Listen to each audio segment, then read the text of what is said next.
So the idea is not to find a South American version of Joseph Beuys to match in this exhibition.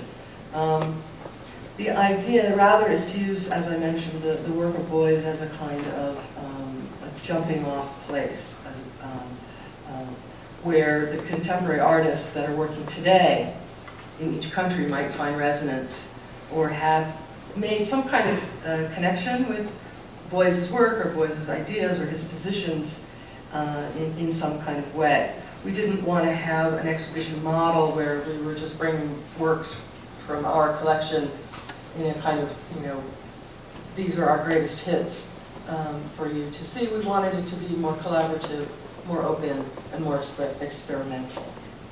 Bueno, entonces la idea no es encontrar una versión suramericana de Beuys, sino de celebrar su trabajo como artista y encontrar personas que hayan trabajado de una manera no paralela, pero sí como con la filosofía o el entendimiento del espíritu de Beuys. So we feel that the works on view by the Colombian artists that you see here have incorporated many aspects of Beuys and taking it to another level, to another sort of the next generation. We actually did want to call it the next generation, but it sounded too much like Star Trek. So but maybe Beuys would have liked that. I'm not sure, but. Entonces la idea es utilizar el trabajo de Beuys como punto de partida y encontrar casi que como la siguiente generación. Sin embargo, no lo quisimos llamar así porque sonaba mucho a Star Trek, aunque ella dice que de pronto a Beuys le hubiera gustado la idea.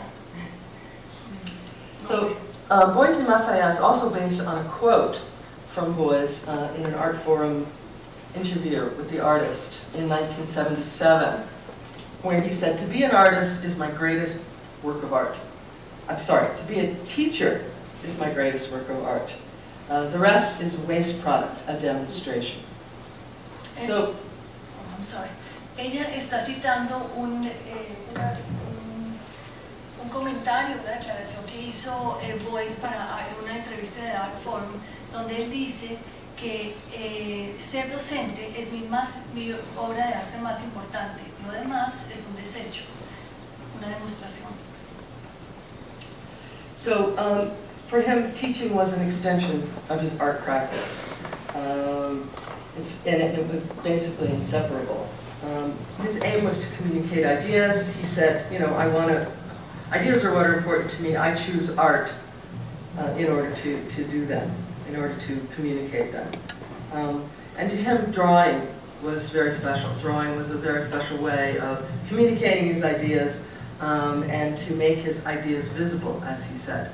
This is a portrait of Joseph Beuys with his very famous hat that everybody knows him by, and his former student, Blinky Palermo.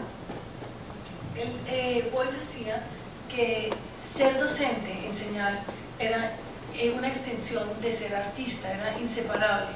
Él lo que quería era comunicar ideas. Una de las formas que escogió y lo que él sintió que lo representaba muy bien era dibujar.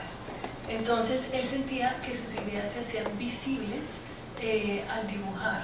Aquí hay me mostró una foto de Beuys con su estudiante Blinky y el sombrero tan característico que utilizaba. So in teaching, Beuys found a platform that was very convenient for his very utopian and radical ideas about art and the role of the artist in society.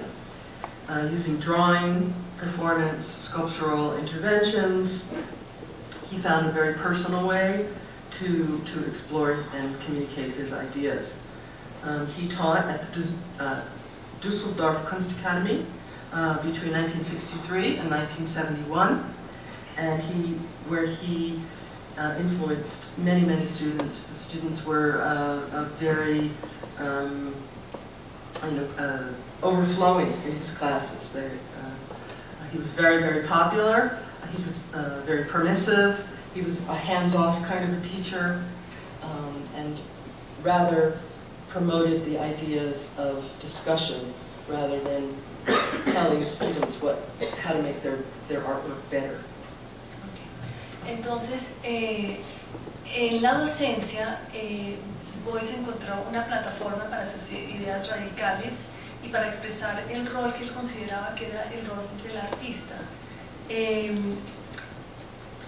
Enseñó en Düsseldorf entre 1963 y 1971 y tuvo una influencia muy grande sobre muchísimos estudiantes, fue muy popular, sus clases se llenaban y fue un profesor permisivo.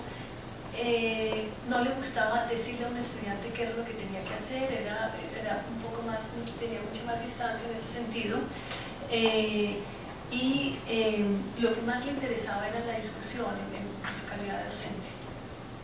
So I think it's also important to understand that these were post-World War II years in Germany, a country which was still very devastated and demoralized by the war, which they lost, and so most of Beuys' students were born after or during the war, and yet that burden of history was still very huge.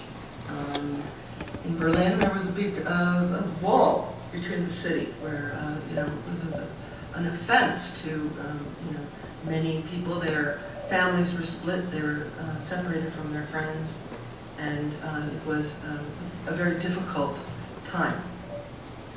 Hay que recordar que esta es la posguerra en Alemania y el país en términos generales estaba totalmente destruido y agobiado por haber perdido la guerra. Muchos de sus estudiantes nacieron después de la guerra, sin embargo, la carga que significaba haber perdido la guerra, haberla vivido, todavía estaba inminente. Existía el muro de Berlín, que era una ofensa para muchas personas, para la mayoría de la gente, y muchas de las familias había sido dividida, de hecho. So taking a class from Joseph Beuys was very popular. It was like getting permission to expand and express. He was a radical. He even got beat up for his beliefs.